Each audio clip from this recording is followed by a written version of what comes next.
မင်္ဂလာပါခင်ဗျာ Revolut Burma News Channel ကနေပြီးတော့ August လ4ရက်နေ့ညနေပိုင်းရရှိထားတဲ့သတင်းများကိုတင်ဆက်ပေးပါမယ်ပထမဆုံးတင်ဆက်ပေးရမယ့်စခန်းသိမ်းတိုက်ပွဲသတင်းကတော့ဖားကန်ဒေသမှာစစ်ကောင်စီတပ်နဲ့ကချင်လွတ်လပ်ရေးတပ်မတော် KIA ပူးပေါင်းတပ်ဖွဲ့တွေဒီကနေ့ August လ4ရက်နေ့မှာတိုက်ပွဲတွေဆက်လက်ပြင်းထန်နေပြီးတော့လက်လွတ်လိုက်ရတဲ့ရှရော်ခကြီးရွာအနီးကညောင်မင်းကုန်းတပ်စခန်းနေရာကို KIA ဘက်ကပြန်လည်သိမ်းပိုက်လိုက်ပြီးဆိုတဲ့သတင်းကိုတင်ဆက်ပေးပါမယ် KIA နဲ့တော်လိုင်းတပ်တွေဘက်ကထိုးစစ်ဆင်ပြီးတော့ညောင်မင်းကုန်းစခန်းကိုပြန်လည်သိမ်းပိုက်ရရှိခဲ့တာဖြစ်တယ်လို့ KIA နဲ့နှီးဆက်သူဖားကန်ဒေသအမျိုးသားတို့ကသတင်းပေးဖို့ပြောကြားလာပါတယ်ဒီကနေ့မနက်9:00 နာရီလောက်ကနေ KIA ဘက်ကစတင်ပြီးတော့ပြစ်ခတ်လိုက်တယ်2ရက်နေ့ကလက်လွတ်လိုက်ရတဲ့လကက်ကောင်တပ်စခန်းနေရာမှာလဲပြန်ပြီးတော့အထိုင်ချနိုင်ပါပြီစစ်ကောင်စီတပ်တွေကအဲ့ဒီဂျားမှာရှိနေကြတယ်အခုလဲလကက်ကောင်ပတ်လည်နားမှာပဲတိုက်ပွဲတွေဖြစ်နေတာလက်နက်ကြီးတန်းတွေကြားနေရတယ်လို့ပြောပြထားပါတယ်တိုက်ပွဲပြင်းထန်နေတဲ့ရှရော်ခညောင်မင်းကုန်းတပ်စခန်းနေရာကိုဩဂတ်လ2ရက်နေ့မှာစစ်တပ်ရဲ့ထိုးစစ်ကြောင့် KIA ကယာယီလက်လွတ်ခဲ့ရတာဖြစ်ပါတယ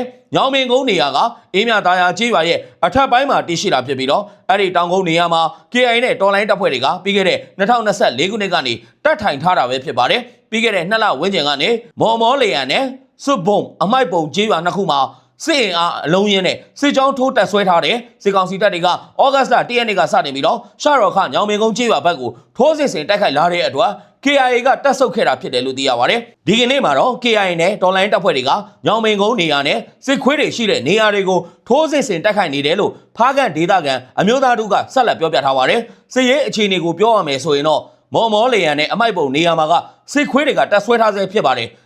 နောက်ပြီးခါရှော်ခါမှာက KIA တပ်တွေရှိတယ်အဲ့ဒါကို1ရက်2ရက်နေ့ကစစ်ကောင်စီကအင်အားအလုံးရင်းနဲ့တက်လာတော့ပြန်ဆုတ်လိုက်ရတာပေါ့3ရက်ကနေပြီးတော့ဒီကနေ့အထိ KIA ဘက်ကအပြင်းထန်ပြန်လည်တိုက်ခိုက်နေတော့တိုက်ပွဲတွေပြင်းထန်နေပါတယ်လို့စီရေးသတင်းရင်းမြစ်ကပြောပြထားပါတယ်စစ်တပ်ရဲ့ထိုးစစ်ကြောင့်ဩဂတ်လ1ရက်နေ့ကနေဒီကနေ့အထိတိုက်ပွဲတွေပြန်ဖြစ်နေတဲ့4ရက်အတွင်းမှာ drone လက်နက်ကြီးတွေကျေးရွာတွေကိုကြောက်ရောက်ပောက်ကွဲခြင်းကြောင့်ထိခိုက်ဒေဆုံးသူတွေ73ဦးထိရှိလာတယ်လို့သိရပါတယ်ဖြစ်စဉ်တွေကဩဂတ်လ3ရက်နေ့မှာရှရော်ခကျေးရွာတွေကိုလက်နက်ကြီးထိမှန်ပြီးတော့အမျိုးသား2ဦးဒဏ်ရာရရှိခဲ့တဲ့အတွက်တအုပ်ဒဏ်ရာပြင်းထန်ပြီးတော့ဒေဆုံးခဲ့ရတယ်လို့သိရပါတယ်မနေ့ကတရက်ထဲမှာပဲစမ်းကြွယ်ကျေးရွာထဲမှာလက်နက်ကြီးကြောင့်အမျိုးသား4ဦးဒဏ်ရာပြင်းထန်စွာရရှိခဲ့ပြီးတော့စေကူတာမှုခံယူနေရတယ်လို့ဖားကန်ဒေသခံတွေစီကသိရပါတယ်ဒီကနေ့မနက်ပိုင်းမှာတော့ရှရော်ခကျေးရွာအထက်ပိုင်းမြောက်ဖြူကျေးရွာမှာလက်နက်ကြီးထိမှန်ပြီးတော့9နှစ်အရွယ်ကလေးငယ်တအုပ်အပါအဝင်9ဦးထိခိုက်ဒဏ်ရာရရှိခဲ့တယ်လို့သိထားပါတယ်ထိခိုက်ဒဏ်ရာရတဲ့9ဦးတွေကနေကလေးငယ်တအုပ်နဲ့အသက်35နှစ်အရွယ်အမျိုးသားတအုပ်တို့တိတ်ဆုံးပြီး9ဦးပြင်းထန်ဒဏ်ရာရရှိသွားတယ်လို့သိရပါတယ်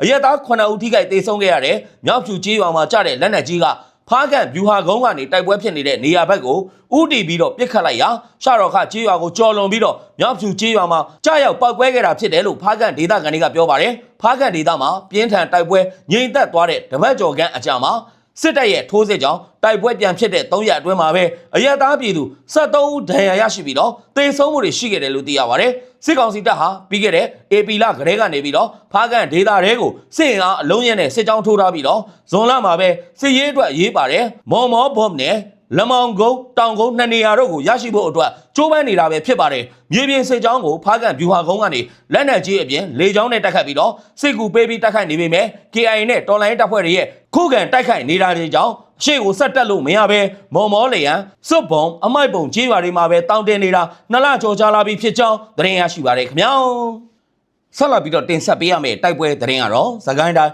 စားလင်းကြီးမြို့နယ်မှာချင်းတွင်းမြေကြောင်းအတိုင်းဆန်တက်လာတဲ့စစ်သည်မောအုပ်စုကလက်နက်ကြီးများစက်တပ်၄ထီးများနဲ့ကျေးရွာများကိုတိုက်ခိုက်နေတဲ့အတွက်ရွာပေါင်း20ကျော်ကတောင်းနဲ့ချီတဲ့ပြည်သူများဟာထွက်ပြေးနေရတယ်ဆိုတဲ့သတင်းကိုတင်ဆက်ပေးပါမယ်။ဩဂတ်လ3ရက်နေ့မနက်7:00 နာရီခွဲအချိန်ကစတင်ပြီးတော့ချင်းတွင်းမြေကြောင်းအတိုင်းဆန်တက်လာတဲ့စစ်သည်မောအုပ်စုကမြေကြောင်းတစ်လျှောက်မှာရှိတဲ့ကျေးရွာများကိုလက်နက်ကြီးများနဲ့ပစ်ခတ်ပြီးတော့စက်တပ်၄ထီးများနဲ့ဘုံကျဲတိုက်ခိုက်သွားတယ်လို့သိရပါတယ်။အကြမ်းဖက်စစ်ခွေးတပ်ကကျေးရွာများကိုဇက်တိုက်ပစ်ခတ်တိုက်ခိုက်ခဲ့တဲ့အတွက်ကြောင့်ကျေးရွာ20ကျော်ကတောင်းနဲ့ချီတဲ့ပြည်သူများဟာဘေးလိုရာကိုထွက်ပြေးတိမ်းရှောင်နေရတယ်လို့သိရပါတယ်။လက်နက်ကြီးတွေအဆောက်အုံတွေပေါ်ကိုတော့ကျတယ်လူထိခိုက်မှုမရှိဘူးလို့တော့သိရတယ်။အသေးစိတ်ကတော့မသိရသေးဘူး။လက်နက်ကြီးကတော့9ချိန်လောက်ရှိမယ်။ပါရာမော်တာကတော့3ချိန်လာကျဲသွားတယ်။ခံကုန်းခေါ်ရွှေကုန်းရွာစာတင်ကျောင်းပေါ်ကိုလက်နက်ကြီးကျတယ်။ကျောင်းပိတ်ထားတဲ့အချိန်ဆိုတော့တော်သေးတာပေါ့။လူတော့ထိခိုက်မှုမရှိဘူးလို့ဒေသခံပြည်သူတို့ကရှင်းပြထားပါတယ်။အဲ့ဒီစစ်သည်မောအုပ်စုဟာမြင်းညံမြို့နယ်စိတ်ညံရေတင်ရုံးကနေစံတက်လာခြင်းဖြစ်ပြီးတော့လက်ရှိအချိန်မှာမုံရွာမြို့ကိုရောက်ရှိနေကြောင်းသတင်းရရှိပါတယ်ခင်ဗျာ။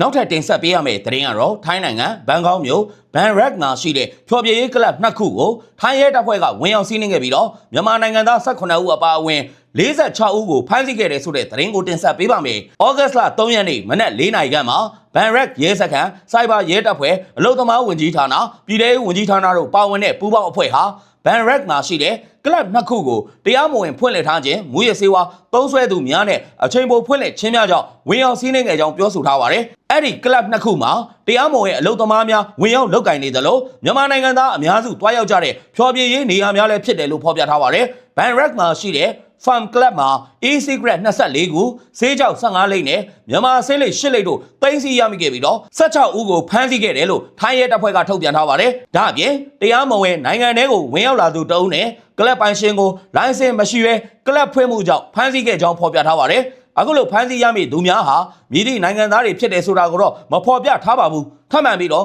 Sky Bar အတွင်းမှာမူရစေဝါသုံးစွဲသူ28ဦးကိုတွေ့ရှိကဖမ်းဆီးခဲ့ပြီးပိုင်ရှင်ကိုလိုင်စင်မရှိဘဲနဲ့ကလပ်ဖွင့်လှစ်မှုနဲ့ဖမ်းဆီးခဲ့တယ်လို့ပြောပါတယ်။ကလပ်2ခုစလုံးကဖမ်းဆီးခဲ့တဲ့သူတွေကိုဥပဒေအရဆက်လက်ပြီးတော့အရေးယူသွားမှာဖြစ်တယ်လို့ထိုင်းရဲတပ်ဖွဲ့ကဩဂတ်စ်လ3ရက်နေ့မှာထုတ်ပြန်ထားကြောင်းသတင်းရရှိပါတယ်ခင်ဗျာ။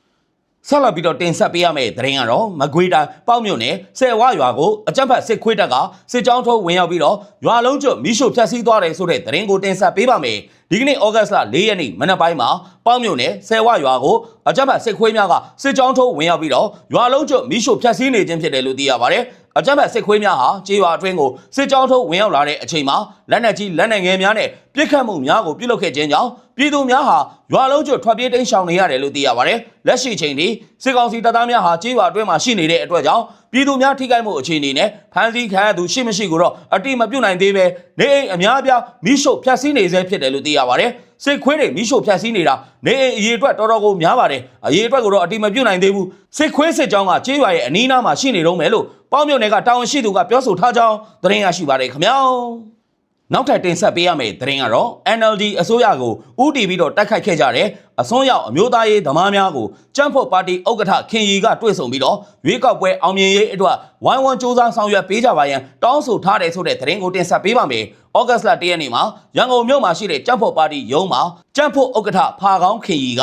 NLD အစိုးရကိုအဓိကအတိုက်ခံလုပ်ပြီးတော့ဦးတီတိုက်ခိုက်ခဲ့ကြတဲ့အစိုးရအမျိုးသားရေးသမားများကိုတွဲဆုံခဲ့ခြင်းဖြစ်တယ်လို့သိရပါတယ်။ကြမ်းဖို့ခင်ရီနဲ့တွဲဆုံခဲ့တဲ့အစိုးရအမျိုးသားရေးသမားများမှာခင်ဝိုင်းကြီးဝင်းကိုကိုလက်ဇော်ဝင်းမြတ်ဖုံးမို့တင်ထေးအောင်တင်အောင်ဆန်းရှေ့နေအေးပိုင်တို့အပါအဝင်အမျိုးသားရေးအစိုးရများပါဝင်ပြီးတော့ဗဟန်းဘင်္ဂလားတိုက်ဦးတာသနာကျောင်းရဟန်းမျိုးများတမကအဖွဲ့ကဥက္ကဋ္ဌအစိုးရဖုန်ကြီးနဲ့သူစိတ်ဓာတ်တို့တက်ရောက်ခဲ့ကြတယ်လို့သိရပါတယ်။အစိုးရအမျိုးသားရေးသမားများကိုကြမ်းဖို့ခင်ရီကရွေးကောက်ပွဲအောင်မြင်စွာကျင်းပနိုင်ရန်တတ်နိုင်တဲ့ကဏ္ဍများမှာဝိုင်းဝန်းကူညီဆောင်ရွက်ရေးအမျိုးသားရေးအတွက်ပူးပေါင်းပြီးတော့ဆောင်ရွက်နိုင်တဲ့ကိစ္စရပ်များမှာအတူတကွဆောင်ရွက်နိုင်ရေးအတွက်ကိစ္စရပ်များကိုပြောကြားခဲ့တယ်လို့သိရပါတယ်။ကြမ်းဖို့ခင်ရီကအခုရက်ပိုင်းအတွင်းမှာစစ်တပ်ကိုထောက်ခံတဲ့ဘောမအမှုပညာရှင်တရုတ်ဆောင်များနဲ့ဟာသလူရှင်တော်စောက်ပေါ်များကိုလည်းတွေ့ဆုံကရွေးကောက်ပွဲအောင်မြင်ရေးအတွက်ဝိုင်းဝန်းဆောင်ရွက်ပေးရန်တောင်းဆိုခဲ့ကြကြောင်းသတင်းရရှိပါတယ်ခင်ဗျာ။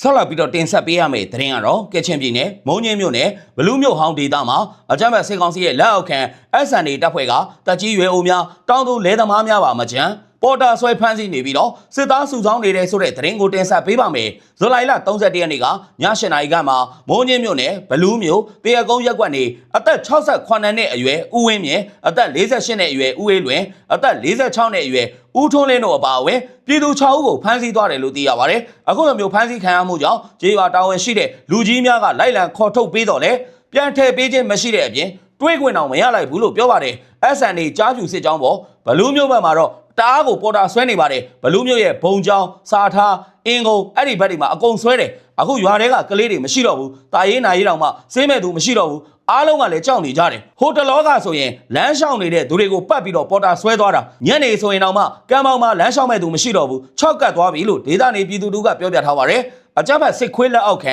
SNA တပ်ဖွဲ့အနေနဲ့လူငယ်များကိုအတင်းအဓမ္မဖမ်းဆီးကစစ်သားဖြစ်နေစိတ်ခိုင်းနေတာဟာကြာမြင့်နေပြီဖြစ်ပြီးတော့ယခုအခါလူငယ်များဟာနေရက်ကိုစွန့်ခွာထွက်ပြေးမှုများပြားလာတဲ့အတွက်ကြောင့်လူငယ်များကိုစုဆောင်းလို့မရတော့တဲ့အတွက်တပ်ကြီးရွယ်အိုများတောင်သူလယ်သမားများကိုပါဖမ်းဆီးနေခြင်းဖြစ်ကြောင်းသတင်းရရှိပါတယ်ခင်ဗျာအခုလိုမျိုးမြန်မာတနိုင်ငံလုံးမှာဖြစ်ပွားနေတဲ့စစ်ရေးသတင်းနိုင်ငံရေးသတင်းများကိုအချိန်ပေးပြီးတော့နားဆင်ပေးတဲ့အတွက်